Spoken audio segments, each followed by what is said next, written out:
Assalamualaikum warahmatullahi wabarakatuh. Innal hamdalillah wassalatu wassalamu ala Rasulillah Sayyidina Muhammad ibni Abdillah wa ala alihi wa bihi wa mawalah amma ba'd.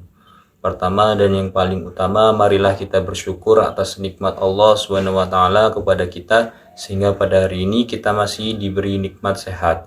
Yang terhormat Ibu Robiah Astuti, Magister Pendidikan selaku dosen pengampu mata kuliah Metodologi Penelitian Kuantitatif. Perkenalkan, saya Catur Putra Sukti NPM 044 selaku moderator kelompok 9 akan memperkenalkan nama anggota kelompok. Pertama, SD Standing Room NPM 005, 2 Putri Nilasari NPM 009, 3 Wijayanti NPM 012, 4 Tiara Yuning Setiaswara 041, 5 Catur Putra Sukti NPM 044.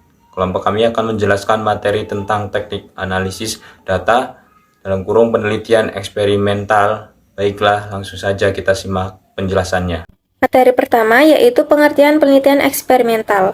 Penelitian eksperimen atau experimental research merupakan penelitian yang lebih teliti atau akurat jika dibandingkan dengan jenis penelitian lain. Hal tersebut dikarenakan peneliti dapat melakukan suatu kontrol terhadap variabel bebas. Menurut Sani 2022 mengatakan bahwa penelitian eksperimental merupakan salah satu metodologi penelitian yang paling sesuai untuk menguji dampak dari sebuah perlakuan. Penerapan perlakuan atau percobaan adalah cara terbaik untuk menguji hipotesis tentang hubungan sebab akibat antar variabel dalam penelitian ini. Penelitian ini dilakukan dengan langsung mencoba perlakuan untuk mengetahui pengaruh variabel tertentu.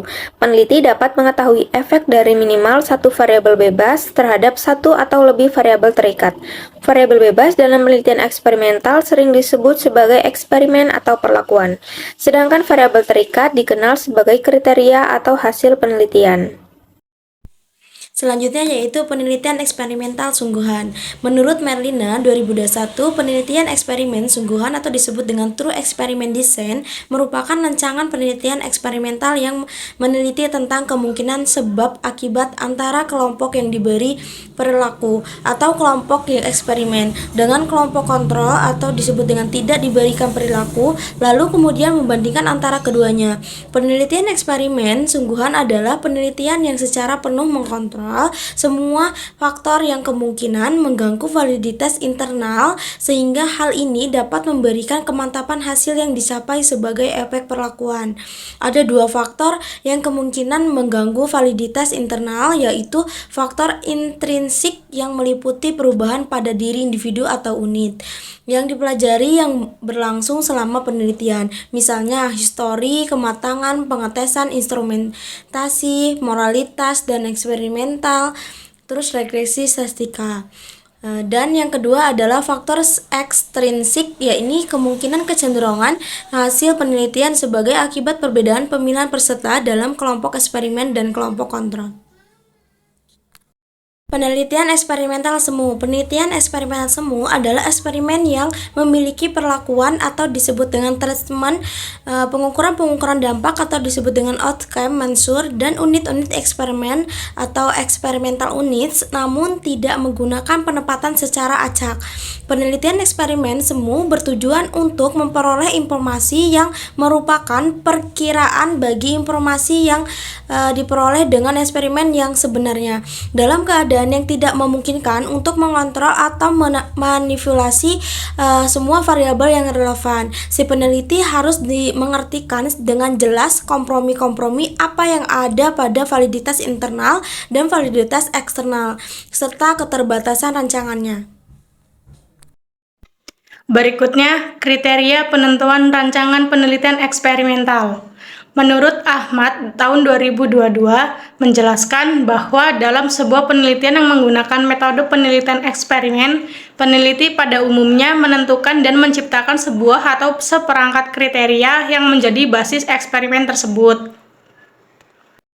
Menurut Akbar et al. 2023, terdapat 6 kriteria umum dari penelitian eksperimen, yaitu 1. Masalah harus jelas, penting, dan dapat dipecahkan. 2. Faktor serta variabel harus didefinisikan sejelasnya. 3. Percobaan harus dilaksanakan dengan desain percobaan yang cocok. 4. Ketelitian observasi dan ketetapan alat ukur.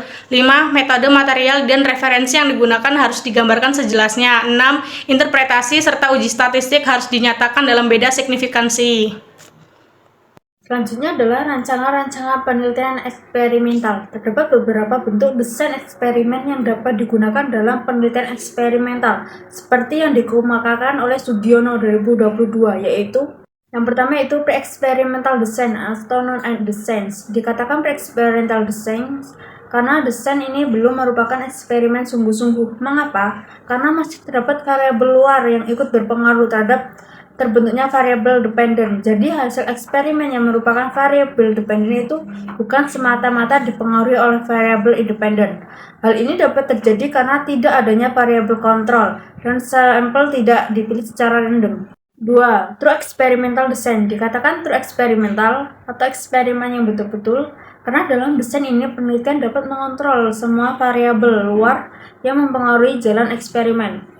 Ciri utama dari true eksperimental adalah bahwa sampel yang digunakan untuk eksperimen maupun sebagai kelompok kontrol diambil secara random dari populasi tertentu. 3. Faktorial design. Desain faktorial merupakan modifikasi dari desain true eksperimental, yaitu dengan memperhatikan kemungkinan adanya variabel moderator yang mempengaruhi perlakuan variabel independen terhadap hasil variabel dependent. 4. Kuasi eksperimental design. Bentuk ini merupakan pengembangan dari true experimental design yang sulit dilaksanakan. Desain ini mempunyai kelompok kontrol tetapi tidak dapat berfungsi sepenuhnya untuk mengontrol variabel luar yang mempengaruhi pelaksanaan eksperimen.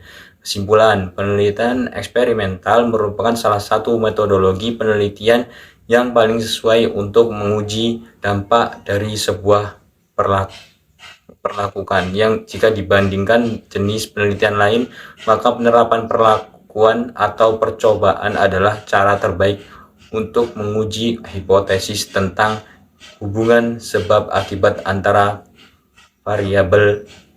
Jenis penelitian eksperimental ada penelitian eksperimental sungguhan dan penelitian eksperimental semu. Sekian penyampaian dari materi dari kelompok kami. Apabila ada kesalahan dalam penulisan ataupun ucapan dan sedikitnya ilmu yang kami sampaikan, kami minta maaf. Sekian, terima kasih. Wassalamualaikum warahmatullahi wabarakatuh.